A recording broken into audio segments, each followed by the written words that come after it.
જય શ્રી કૃષ્ણ મિત્રો, કેમ છો? અત્યારે આપણે શ્રી કૃષ્ણ વાણી એટલે કે ગીતાજીનો ગુજરાતીમાં અનુવાદ કરી રહ્યા છીએ. તો ચાલો શરૂ કરીએ. શ્રીમદ ભગવદ્ ગીતા અધ્યાય 11 વિશ્વરૂપ દર્શન યોગ. દ્રોણાચાર્ય, ભીષ્મ, જયદ્રથ, કર્ણ અને અન્ય બહાદુર યોદ્ધાઓ પહેલાથી જ મારા દ્વારા હણાયેલા છે. તેથી વિચલિત થયા વિના તેમનો વધ કર. કેવળ યુદ્ધ કર અને તું રણભૂમિમાં તારા શત્રુઓ પર વિજય પ્રાપ્ત કરીશ. સંજયે કહ્યું. કેશવના આ વચનો સાંભળીને અર્જુન ભયથી ધ્રુજવા લાગ્યો. બંને હાથ જોડીને શ્રી કૃષ્ણને નતમસ્તક થઈને ભયયુક્ત ભાવનાઓથી ગદગદ કંઠે આ પ્રમાણે કહ્યું. અર્જુને કહ્યું, હે ઇન્દ્રિયોના સ્વામી, સમગ્ર બ્રહ્માંડ આપના મહિમા ગાનથી હર્ષ પામે છે તથા આપના પ્રત્યે અનુરક્ત થાય છે. અસુરો આપનાથી ભયભીત થઈને સર્વ દિશાઓમાં ભાગે છે અને સિદ્ધ સંતોનો સમુદાય આપને સાદર પ્રણામ કરે છે. તે ઉચિત જ છે. હે મહાત્મા, જે બ્રહ્મા આદિ સ્રષ્ટાથી પણ મહાન છે તેવા આપને શા માટે તેઓ પ્રણામ ન કરે? હે અનંત, હે દેવતાઓના ભગવાન, હે બ્રહ્માંડનો આશ્રય, આપ પ્રગટ અને અપ્રગટ બંનેથી પરે પરમ અવિનાશી સત્ય છો. આપ આદ્ય પરમેશ્વર તથા સનાતન દિવ્ય વિભૂતિ છો. આપ આ બ્રહ્માંડના એકમાત્ર આશ્રય સ્થાન છો.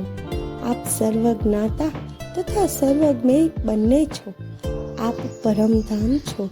હે અનંત રૂપો ધારણ કરનારા એકમાત્ર આપ સમગ્ર બ્રહ્માંડમાં વ્યાપ્ત છો. આપ વાયુ, યમરાજ, અગ્નિ, વરુણ તથા ચંદ્ર છો. આપ સર્જક બ્રહ્માના પિતામહ તથા સર્વ પ્રાણીઓના પ્રપિતામહ છો. હું આપને મારા પુનઃ સહસ્ત્ર નમસ્કાર કરું છું. હે અનંત શક્તિઓના સ્વામી, આપને સન્મુખથી તથા પૃષ્ઠથી અને સર્વ દિશાઓથી મારા નમસ્કાર છે.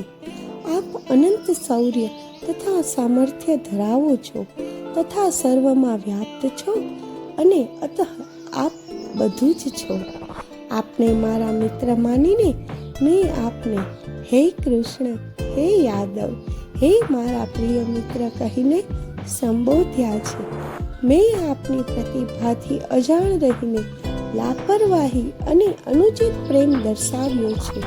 અને જો મૂર્ખામીથી મેં વિનોદમાં વિશ્રામ સમયે સાથે બેઠા હોઈએ ત્યારે ભોજન સમયે એકાંતમાં અથવા અન્યની સમક્ષ આપનો અનાદર કર્યો છે તો તે સર્વ અપરાધો માટે હું આપનો ક્ષમા પ્રાર્થી છું.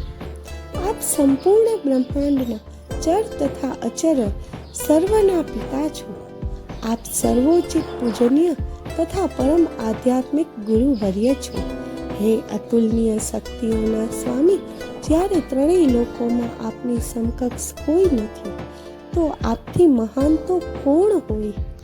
તેથી હે પૂજનીય પ્રભુ, પૂર્ણ રીતે નતમસ્તક થઈને તથા સાષ્ટાંગ દંડવત પ્રણામ કરીને હું આપની પાસે આપની કૃપાની યાચના કરું છું.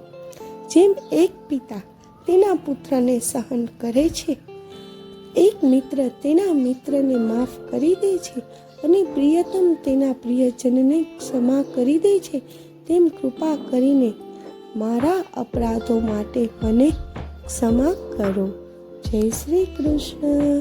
જય દ્વારકાધીશ.